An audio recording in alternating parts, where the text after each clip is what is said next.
Can you assure the world that as you try to get control of these areas, you are not going to use military or economic coercion? No. And can you tell us a little bit about what your plan is? I can't assure you. You're talking about Panama and Greenland. No, I can't assure you on either of those two.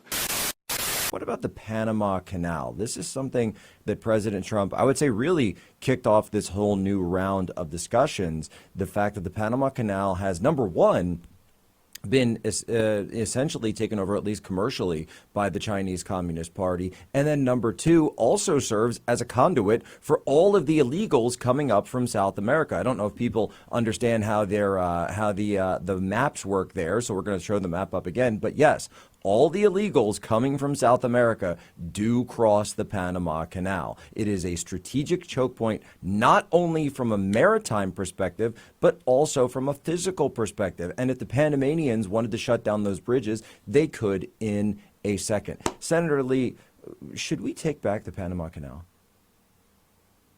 Look, among the territorial acquisitions that President Trump has talked about making, reasserting our control over the Panama Canal may well be the most realistic and quite possibly the most important of the proposals that he's discussed.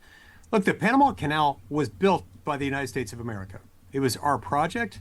We owned it. We lost tens of thousands of American lives, mostly to malaria, from people who built it. And then the late Jimmy Carter, God rest his soul, and may peace be with his family this week, he gave it away. This was a very foolish move. And now for years, China's investments in infrastructure projects in the Western Hemisphere and elsewhere, but especially in the Western Hemisphere, and increasingly their access to, their incremental access to and control over parts of the Panama Canal, it's been steadily increasing. Now, from the $900 million acquisition of the Margarita, of this entity known as Margarita Island for the Panama Colón container port, and then a $1.5 billion contract for the canal's fourth bridge, to Chinese operations of major ports at the canal's Pacific and Atlantic outlets, to investments in energy facilities such as natural gas plants and water management initiatives. China has been marking its territory. It's been deepening its foothold in Panama and strengthening its position as a strategic economic partner in the region, in this region, in our hemisphere. Now, this is where it gets interesting, though, because we have to remember our neutrality treaty between Panama and the United States from 1977 guarantees the Panama Canal's permanent neutrality and fair access to the canal for all nations as, quote, an international transit waterway, I think is the term. And it prohibits foreign military presence in Panamanian territory.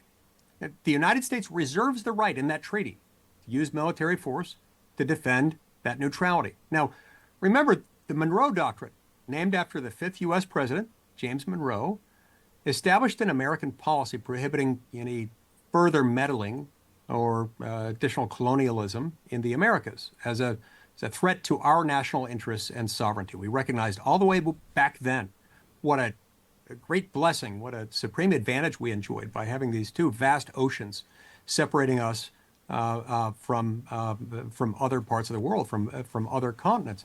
Now, at the time, James Monroe probably could not have foreseen that China would one day become arguably our biggest, most menacing global adversary.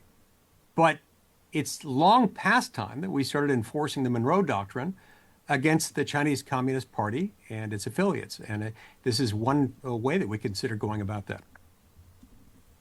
That's right. I'm sure George Washington and up to Monroe weren't too worried about the Qing Empire's encroachments in Central America. But hey, here we are. And of course, by the way, we did have relations with the Qing Empire when it came to infrastructure, because that's how a lot of the railroads were built. So certainly there were and always have been these imperial relations. I've spoken a lot that I have this, I guess, tweet that went pretty viral where I said, you know, in 1776, the United States, the colonies, which became the 13 states, was surrounded by empires. You had the British Empire to the north, you had the French Empire in what is now the Midwest, all the way down, of course, to Louisiana, the Spanish Empire to the south and to the west, and then Alaska was controlled by the Russian Empire. So the United States of America was born surrounded by empires, born in, obviously, in battle with one of those empires and aided by another. And so the idea that the founding fathers didn't understand these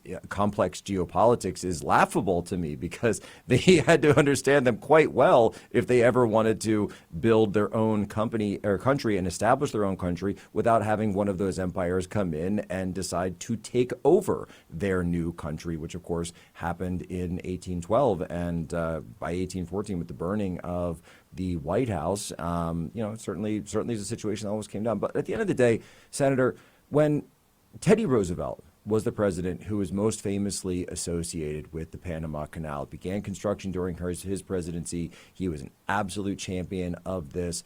What is the difference between the sort of neoconservative school of thought and the Teddy Roosevelt school of thought? Well, look, Teddy Roosevelt's idea there really was a natural outgrowth of the Monroe Doctrine. It was not about a neoconservative objective. Obviously, the term didn't exist then, but it was different. It was about securing freedom of navigation and making sure that we ourselves were dominant in our hemisphere. And just as it was important and understood, as you pointed out, in 1776 at the time of our founding, that we needed to protect our hemisphere. It was also understood more than a century later when Teddy Roosevelt had the foresight and the vision to build the Panama Canal. It has become infinitely more important, not less important, that we adhere to basic Monroe Doctrine principles today with a global integrated economy. You have a lot of people, leftists, and unfortunately some even in the Republican Party are sometimes apologetic about things like that, and they're wanting to not go back to the Monroe Doctrine, and they want to say, well, we have a global economy now and we're much more integrated than ever before. Look, that makes it more important, not less, to stick to our Monroe Doctrine principles. That makes it more important, not less, to have the Chinese Communist Party not interfering with, meddling with, owning parts of, or controlling access to any aspect of the Panama Canal. Now more than ever before, we need to not have China running that show. And to the extent that that treaty gives us rights, then President Trump is well within his right to look at those. He's looking out for our interests and making sure that we're safe and secure. And this is the biggest difference, because in the school of thought that's been running Washington, D.C., and it's not just Republicans, or just not just Democrats, I should say, it's Republicans and Democrats, you hear these people again and again and again that will be so concerned with, you know, who is the next leader of some province of the Ukraine or Afghanistan and Iraq. And of course, all of these issues are important. But the question is how they're so far away from any direct impact on the American people that the question is, of course, as we're so worried and concerned and focused on things that are thousands of miles away from our shores, how much time are we spending on things that actually do matter to us? Like, oh, by the way, the Chinese taking over the Panama Canal, and not just the Panama Canal, by the way, but putting their investments all throughout the Caribbean. They're practically owned the island of Jamaica at this point with debt trap diplomacy, port after port after port. And I'm sitting there with just, you know, as a prior Navy officer saying, what will it take for people to get to wake up? Does the PLAN have to start building Navy bases in the Atlantic before anybody realizes this stuff? I mean, it's just basic great power strategy. And it seems like we've completely abrogated it for a long time.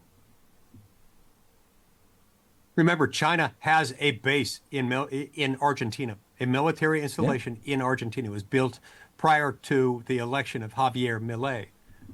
And the Chinese Communist Party has made inroads, not only in Panama, not only in Argentina and Brazil and Colombia, really all over Latin America.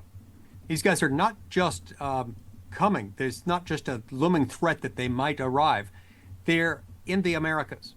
And it's important now more than ever that we start paying attention to our own hemisphere. As much fun as it is for people to talk about political disputes and wars half a world away, when it comes to our hemisphere, we've got to be especially careful.